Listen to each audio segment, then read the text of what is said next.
So we are going to continue to talk about composition of functions, and just quickly to remind you what we said composition was, is f composite g of x is just f of g of x. So you're going to start inside with the g of x, figure out what that is, and you'll move on to the f. So we're doing order of operations like inside out here.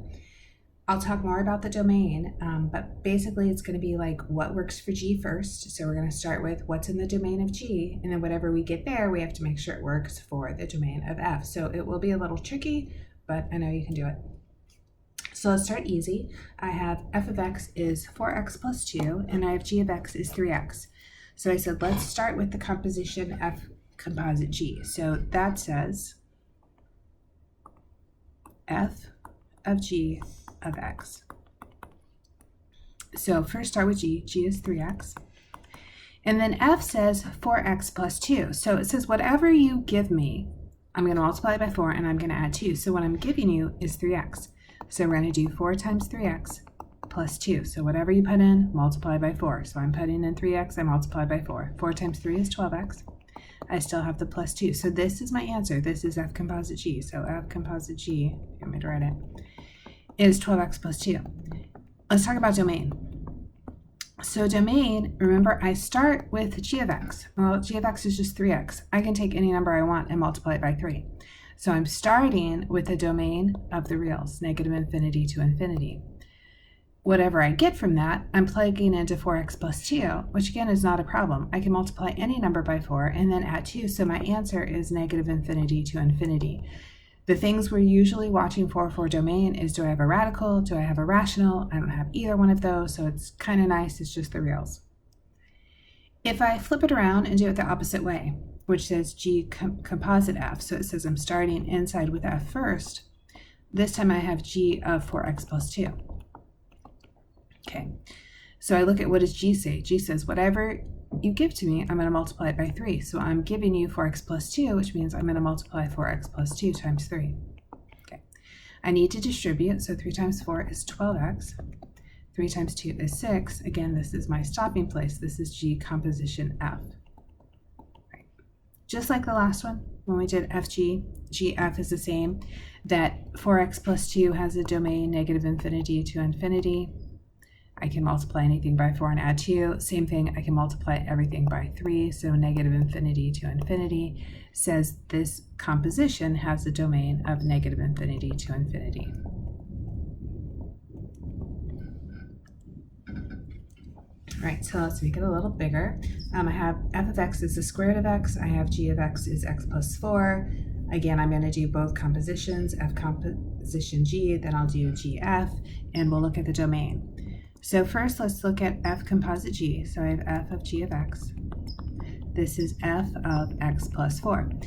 I like you to kind of stop and think about where we are. We're at x plus 4. So when I'm thinking about g, I'm thinking I can take any number and add 4. So right now, my domain, negative infinity to infinity, I'm in good shape. F then says, whatever you're going to give me, I'm going to take the square root. So I'm giving you this x plus 4. I'm going to take the square root of x plus 4. So this is my composition, square root of x plus 4. The domain, notice I do have a radical. So that says whatever's under the radical has to be greater than or equal to 0. So x needs to be greater than or equal to negative 4. So I am using both functions. I'm looking at x plus 4. It's fine. When it gets thrown into the square root, that's where the domain, I really have to start thinking about it. So they do end up acting together when I look at it. So let's look at g composition f. So g composition f starts with the square root. Okay, starting with the square root says, hey, when I look at the square root of x, I need this x to be greater than or equal to 0. So I'm starting with this domain of I have to have a number greater than or equal to 0. G then will take what I'm giving it, which is the square root of x, and it's going to add 4. So this 4 is after the square root. So here's my composition, g composite f of x is the square root of x plus 4. Its domain is x is greater than or equal to 0. You could write interval if you want, 0 to infinity. So see that they are slightly different, right? So there's the square root of x plus 4 when I do f composite g. I have the square root of x, and then plus 4. So the plus 4 is under the radical and then outside the radical, so you really have to pay attention. All right, let's add in a rational. So I have f of x is 1 over x. I have g of x is x minus 7. Again, let's g both of them, f composite g and g composite f. So f composite g says I'm starting with g, which is x minus 7. Domain is okay right now. It's negative infinity to infinity. Then f says make that a fraction. So this is 1 over x minus 7. This is my composition. Hopefully you can see the domain would just be, hey, what can I not put in the bottom? I can't put in 7. So I have that one little restriction. I take that number 7 out. Flip it around. So now we're first looking at f, which is 1 over x. Okay. With 1 over x, I immediately say, you know what? I can't put in 0. So let's go ahead and make that little note that I'm not going to be allowed to put in 0 in this function. G then says whatever you have, which I have 1 over x, I'll subtract 7. So this will be my final answer here. G composite f is 1 over x minus 7 versus f composite g is 1 over x minus 7. Again, just little slight changes. You have to be careful because they kind of sound the same, but you have to pay attention to kind of like parentheses. All right, the same kind of deal, except now I'm giving you two rationals. F of x has 3 over x. G of x has 5 plus 1 over x. So they both had fractions to start. So let's try that. Let's say f composite g of x. So I'm starting with g of x. So I have 5 plus 1 over x. Okay, immediately the 1 over x, I think x can't be 0. So I start by telling myself, where did I start? I started with 1 over x, so I can't have a 0 there. Then I take this 5 plus 1 over x and I plug it into the denominator. So I have 3 over 5 plus 1 over x. So this whole thing, the 5 plus 1 over x, goes into the denominator. So all of this pops right here into the x. Okay. Now this f composite g, I have it, but it doesn't look good because I have this fraction with a fraction. So I'm going to clear the fraction. How I'm going to do that is I'm going to multiply the numerator and denominator by x. So on the top, 3 times x is 3x. On the bottom, I have 5x. I'm going to do this the long way, plus 1 over x times x. I want you to see what happened. So the top is 3x. The bottom, I still have 5x, plus 1 over x times x is 1. Okay. I have a new denominator, and it just like looks a little better now. So I have to say 5x plus 1 cannot be 0. So 5x can't be negative 1, and x can't be negative 1 over 5. So it was important that we went through this step of seeing the denominator as 5x plus 1, saying it can't be 0, and then solving that. So my domain, I want to come up here and say, and x cannot be negative 1 over 5. So I had these two exceptions, one from the beginning of g of x, and then one from when I put that together with the f of x. All right, let's just flip it around to see that it can be a little different. So let's do g composite f. Okay. So this time I'm starting with 3 over x. Again, I look at 3 over x and I say, well, what do I need to say from the beginning? I need to say x can't be 0. Okay. 3 over x is going to go into this x from the 5 plus 1 over x. So when I do g, I have 5 plus 1 over 3x. Let's see if we can simplify that. So I'm going to say 5. Remember, when you divide by a fraction, you multiply by the reciprocal. If you don't remember that, you can again multiply x over x. That would work. So on the top, I would have x. On the bottom, the x's would cancel. I would get 3. Okay. So this turns out that nothing new gets added. This fraction I have now, it has a 3 on the bottom. So this is my final part. This is g composition f. The domain is only this x does not equal 0. Okay. So let's kind of go back and put all of this together. We'll do add, subtract, multiply, divide. We'll do composition, and I'm going to do it from a graph. So I have two functions here on the graph. I have a line and I have a curve. So the line is G. So this is G, which is the line, and the curve is F. All right. First one says F plus G of -1. So I look at -1, and F of -1 is 0. G of -1 is 1. 0 plus 1 is 1. So I went to the -1 for F. I went to the -1 for G. I can see 0 plus -1, or sorry, 0 plus 1 gives me 1. So there's my first one. So now we're going to move over to F minus G of 2. So look at 2. So here we are over at 2. And we're going to start at F, which is the curve. So it's way up here at 6. And then we're going to go to the line, which is down here at 4. So I'm going to have 6 minus 4. So 6 minus 4, which gives me 2. Okay. The next thing I said, F composite G of -3. So when I look, I want to start with G of -3. Okay. So G of -3. So I can look at -3. G says that's going to be -1. Okay. So right now I have F of -1. So now I go back to the graph and I look at -1 and I can see F of -1 is 0.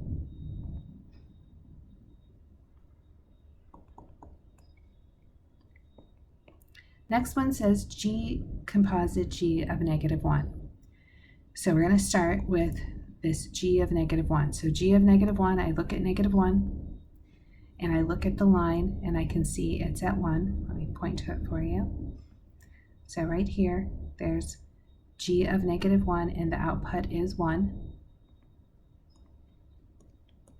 So now I move over to 1. So I go over to 1 and I can see up on G I would get 3. So G of 1 is 3.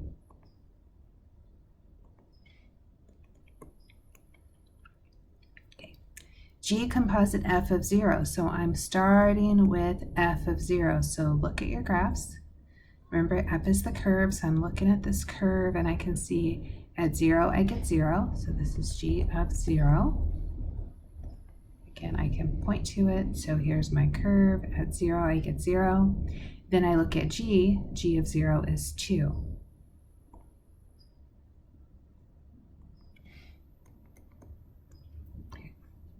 The next one is multiplication. So you have to slow down enough to see I've switched from composition to multiplication. So this says F times G of 2. Remember, that means we're going to do F of 2 times G of 2. So it may help just to find those two numbers first. So F of 2, and I'm looking at the curve, I'm way up here. So I'm at the top. Let's show you, I'm up here. So F of 2 is 6.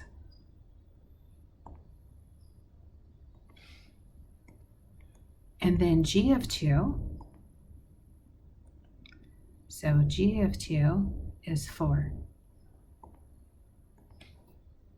6 times 4 gives me 24. Last one from the chart, I have F of 2, which we just did, right? We just said F of 2 was 6. We just said G of 2 was equal to 4. So 6 over 4, you can reduce to 3/2. You can write 1.5. They're the same thing. Doesn't matter to me which one you do. Another way to do this would do a chart, but it works kind of the same way, just paying attention to what happens first. So what happens first, this G of 1, so if I look at G of 1, so I look at here's X is 1, here's G and it says 4.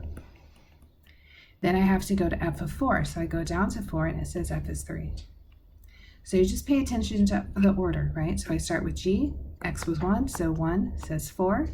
So you write down the 4, then it says F, so I go to 4 and I look at F, it says 3. Let's do F composition G of 2.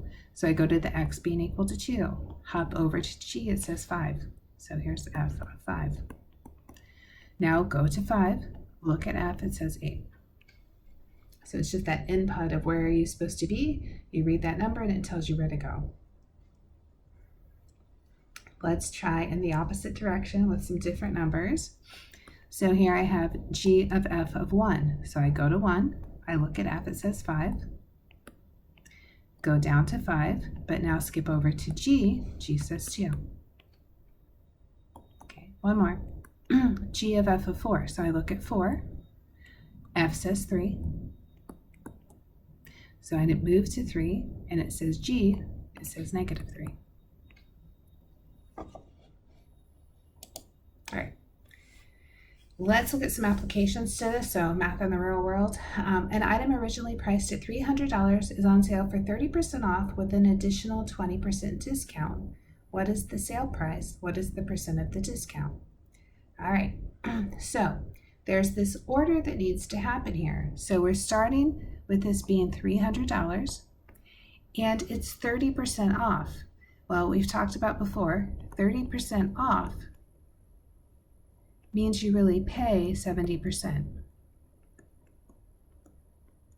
Okay, so let's look at 70% of 300 is $210. So there's our first thing, and this is a composition. We do one thing, then we do another. So we first did the 30%. Now we get an additional 20% off, but 20% off means that you're going to pay 80%. Okay, so now we're going to do times 0.80. So let's take 210 times 0.8. It says 168. Okay, so this is the final price. And what I want you to really see here is this is a composition. So it's not like I had 30% off and 20% off equals 50% off. This is not what happened, right? This is not what happened, because half of 300 would be 150, right? That's not what happened. So instead, you could look at 168 over 300. So 168 divided by 300, this is 0.56, which says, if you were thinking about that as a percent, 56%. So if you do 100 minus 56, this is 44% off.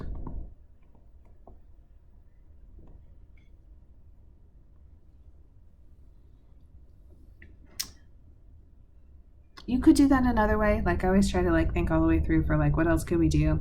So if you really wanted to and you wanted to come at this kind of as composition, you could kind of look at this f composition g of x is what happened first. Is the first thing we got was 30% off, so we paid 70%. What happened after that? After we got our 70%, then we said that we're going to pay 80%. So we could do 0.80 times 0.70 of x, which would be 0.56 of x. So see how this 56 is just like this 56 we got over here, right? So we got the 56 here, we got the 56 this way. So you could get it both ways, but again, you would have to think about, well, if I paid 56%, subtract from 100 to get 44% off. Sounds like a deal to me, right? But it is that idea of composition. That way, you go to the store and something's 50% off and you get another 50% off, you're like, is it free? And the answer is no, it's not free. Nothing's ever free. You have to put it together and say, what do I do first? And then I do it again. All right, last one, because this is like the homework. A function, a of d, gives the pain level on a scale of 1 to 10 experienced by a patient with d milligrams of a pain-reducing drug. The milligrams of the drug in the patient's system after 10 minutes is modeled by m of t. Which of the following would you do to determine when the patient will be at a pain level of 4? All right, so there's a bunch of choices here saying, would you do a of m of 4? Would you do m of a of 4? Would you solve a of m of t is 4? Or would you solve m of a of d is 4? So I want you to slow down and kind of think it through. And the first thing I would do is think about, what is the question? The question says, when, right? So let's highlight that. When will the patient be at a pain level of 4? All right. So when I see when, this says I'm solving for t, right? I'm trying to solve for time. That's what it tells me. The pain level of 4 makes me think back to this A of D, right? So A of D gives me the pain level. So that says when I'm thinking about it, I'm thinking A of D is going to be 4.